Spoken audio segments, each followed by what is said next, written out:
Tard il-ħamis filgħaxija l-Prinċep Karlu nieda The Prince Trust fil-Palazz il-Belt Valletta. The Prince Trust huwa programm edukattiv fl-iskel sekondarju li bħalu hemm wieħed fir-Renju Unit immirat għaż-żgħażagħ. Il-programm ta' The Prince Trust f'Malta sejn f'edukazzjoni flessibbli u se jfoka fuq suġġetti li lin mill-ambjent skolastiku.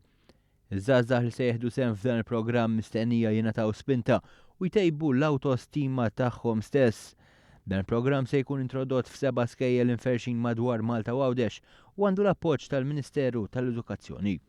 Intant waqt it-tnedija l-Prinċep Karlu esprima s-sodisfazzjon tiegħu li dan il-programm se jitħaddem għall-ewwel darba barra mir-Renju Unit.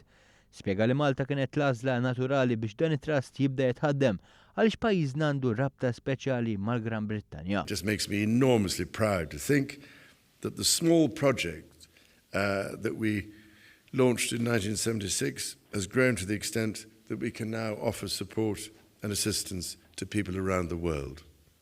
And I look forward very much to keeping an eye on what happens in Malta, and I'm sure it'll make me feel even more proud after all these years. Minna tagħha l-President ta' Malta Marie-Louise tkellmet dwar l-esperjenza tagħha meta żaret Londra u radbajna l-frott li tiħalli dan il-programm edukattiv fl-Ingilterra. Sostniet li dan it-trust se jkun qed jgħin żgħażagħ vulnerabbli biex jinħallu miċ-ċirku tal-faqar. The Prince Trust f'Malta sieħeb mal-Fondazzjoni HSBC Malta bil-bank se jestendi fond ta' €300,000 fuq perjodu ta' 3 snin.